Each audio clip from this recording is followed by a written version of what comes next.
এগুলো এখন স্মৃতি, বুঝলেন? এসব দিন আর ফিরে আসবে না। তখন আমার নতুন নতুন বিয়ে হয়েছে, আমার বউয়ের বয়স কম, আর এন্তু একেবারে চরম। এই যা সব দেখছেন সব একা হাতে আমার বউ রেঁধেছিল। আর আমি ভাবি তখন আমার খাওয়া দাওয়ার ক্যাপাসিটি কি ছিল, এখন অনেক কমে গেছে, বুঝলেন? প্রথমে ঘি ভাত দিয়ে একটা গোটা ইলিশ ভাজা, তারপরে এরকম একটা গোটা সর্ষে ইলিশ। আমার কাছে কোনো ব্যাপারই ছিল না, একেবারে জল ভাত, বুঝলেন? আর তারপরে একটু কষ্ট হলে ওই কালো জিরে ইলিশটা আমার বউ না চরম রাধে, বুঝলেন? সেই জন্য ওটাও একটা খেয়ে ফেলতাম।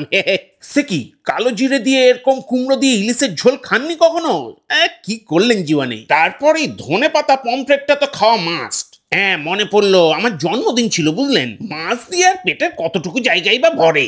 আমার বউ, বুঝলেন, এই মাটন কষাটাও হেভি বানায়। সেবার বাসন্তী পোলাও বানিয়েছিল, খেতে ভালো হয়নি, মাংসটা ছিল বলে আমি উতরে দিয়েছি ওটাও। সঙ্গে লুচিও বানিয়েছিল, একটু নেতিয়ে গেছিল, কিন্তু মাটন কষা লুচি এইসব না খেলে ভগবান পাপ দেবে।